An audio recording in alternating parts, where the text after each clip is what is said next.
देखा पुत्रों, कितनी सुंदर है ये पृथ्वी। हाँ पिताश्री, कितने सुंदर है यहाँ के वृक्ष, पर्वत, नदी और झरने। ये सब देखकर मन प्रसन्न हो गया। मन और अधिक प्रसन्न होगा जब इन सब पर हमारा अधिकार होगा। हमारा अधिकार होगा? हाँ, कुछ ही समय पश्चात ये सब हमारे अधिकार में होंगे। ये सब कैसे होगा पिताजी? धैर्य रखो पुत्र। पृथ्वी पर इस समय जिस किसी का भी अधिकार होगा, उसे हम पांव तले कुचलकर पृथ्वी पर अपना अधिकार कर लेंगे।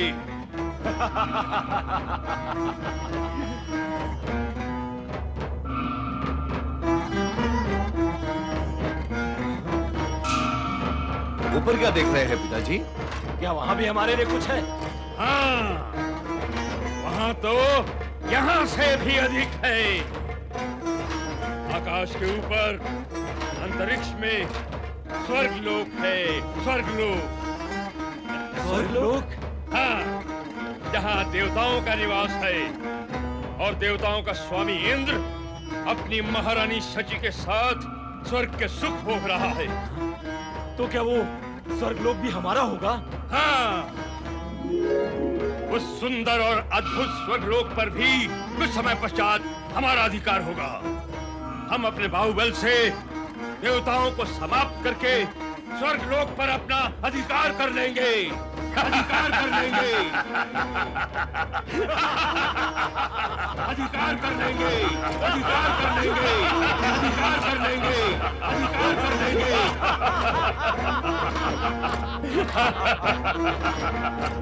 धन्य हो भोलेनाथ, धन्य हो शिव शंकर, आपने मेरी प्रार्थना को सार्थक कर दिया।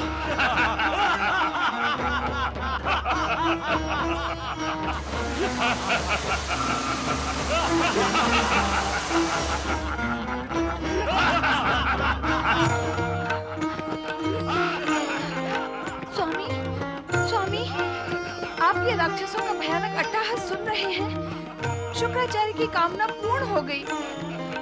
ये भयानक अट्टहास तो आकाश को चीर रहा है। हाँ देवी, ये तीनों महादानव पाताल से निकलकर पृथ्वी पर प्रकट हो चुके हैं। ये इन तीनों का ही अट्टहास है। अर्थात अब पुनः पृथ्वी और स्वर्गलोक में इन दानवों के अत्याचार प्रारंभ होंगे, पुनः अशांति व्याप्त होगी और फिर से वही देव दानव युद्ध आरंभ होगा। पृथ्वी लोक के मानव पीड़ित होंगे और आप देखते रहेंगे। देवी, शुक्राचार्य का यह तर्क सही था कि दानव भी सृष्टि के अभिन्न अंग हैं। दानवों का उत्कर्ष सृष्टि के नियमों के अनुसार ही हो रहा है। यदि इन्होंने कभी सीमा का उल्लंघन किया तो दंड भी भोगेंगे। इसका संकेत हम पहले ही दे चुके हैं।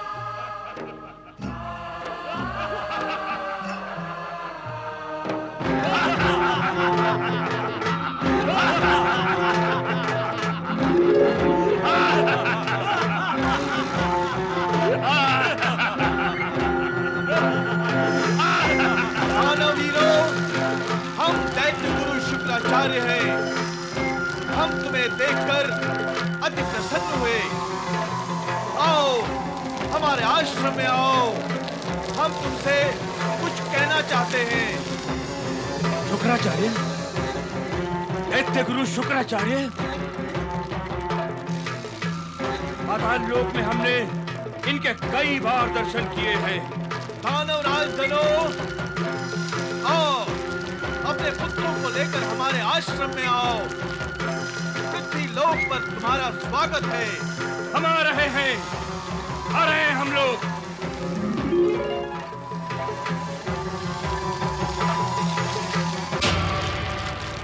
प्रणाम दैत्य गुरु।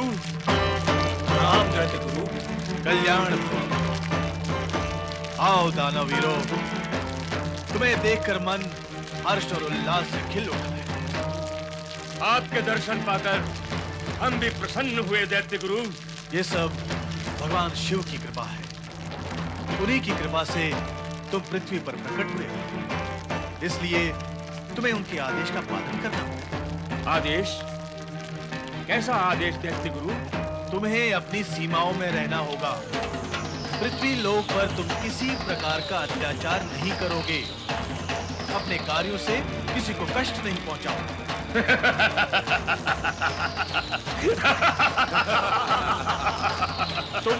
तुम तीनों हंस क्यों रहे हो? यदि आप सिंह से कहे कि मांस न खा, घास खा, तो सुनने वाले सुनकर हंसेंगे नहीं। सीमा में रहना, अत्याचार ना करना, कष्ट ना पहुंचाना, ये सभी कार्य तो मानव और देवताओं के लिए है, दानवों के लिए नहीं। दानव भी यदि यही कार्य करने लगे तो देव और दानव में अंतर क्या रह जाएगा? दानव को अपना नाम सार्थक करने के लिए सीमा लांघना, अत्याचार और कष्ट पहुंचाने का कार्य तो करना ही पड़ता है दैत्य गुरु। तो क्या यही सब करने के लिए तुम पृथ्वी पर प्रकट हुए हो? आप दैत्य गुरु होकर इतना भी नहीं जानते कि हम पृथ्वी और स्वर्ग पर एक छत्र दानवी राज्य स्थापित करने के लिए ही पाताल लोक से यहाँ प्रकट हुए हैं। देखो दानवराज, तुम जो कुछ भी करोगे सीमा में रहकर ही करोगे। हम दानव किसी सीमा को नहीं मानते। हम अपनी दानव शक्ति से पृथ्वी और स्वर्ग पर अपना अधिकार करेंगे। हमारे आह्वान मात्र पर पाताल लोक की दानव सेना पृथ्वी फाड़कर यहाँ चली आएगी। अब आप देखें दैत्य गुरु कि हम क्या करते हैं।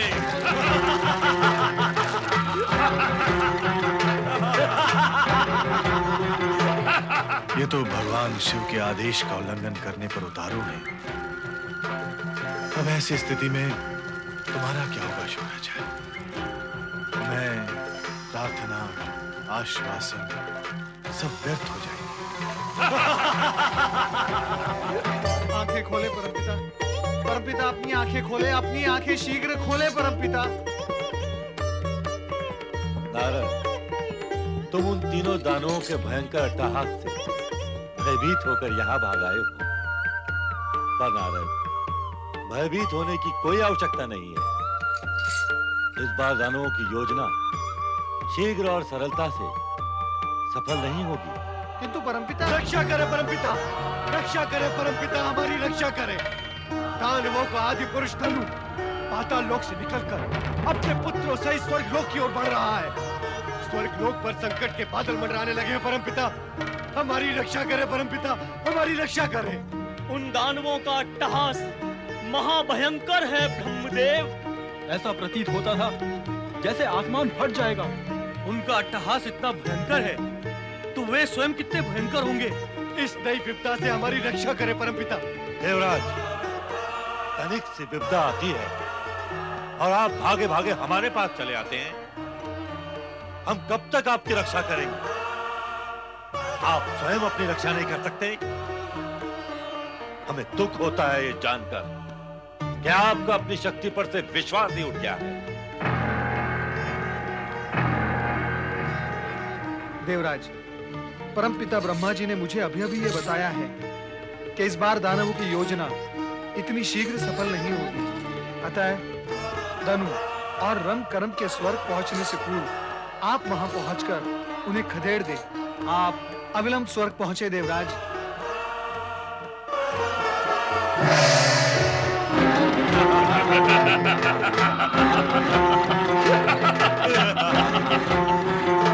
पाताल सेना प्रकट हो।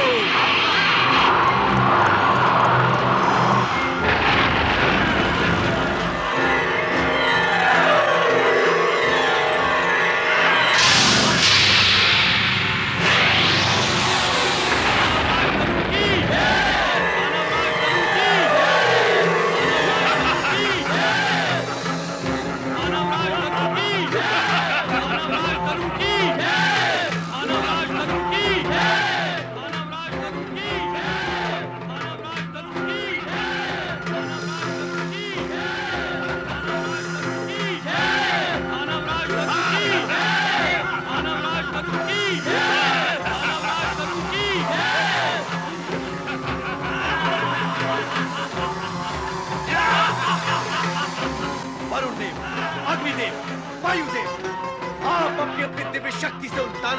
नाश कर दे।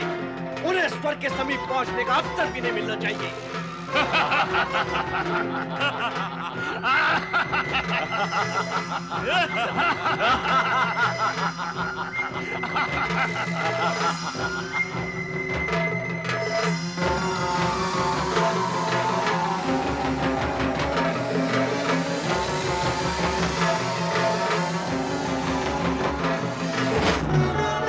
दानवराज धनु, भला इसी में है कि अपने पुत्रों को लेकर पाताल लोक लौट जा।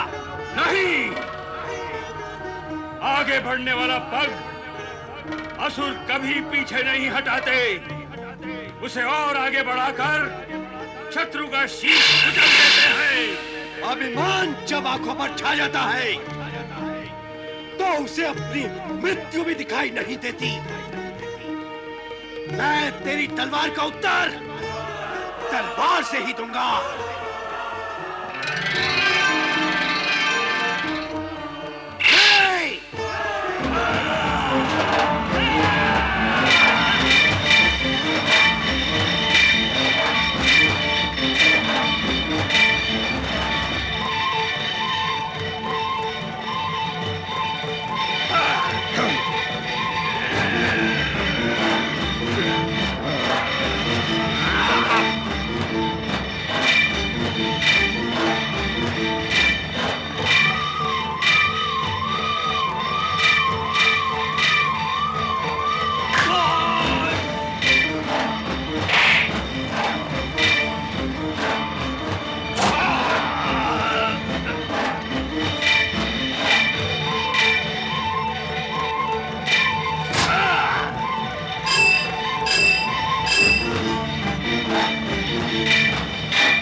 धनु उठे।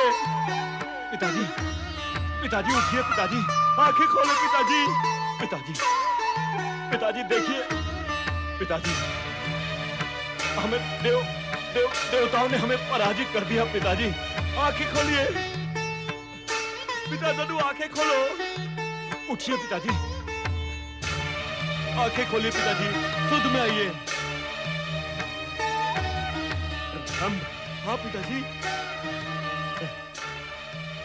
करम जी, जी पिताजी। दैत्य गुरु शुक्राचार्य की बात न मानकर हमने भूल की। अब हम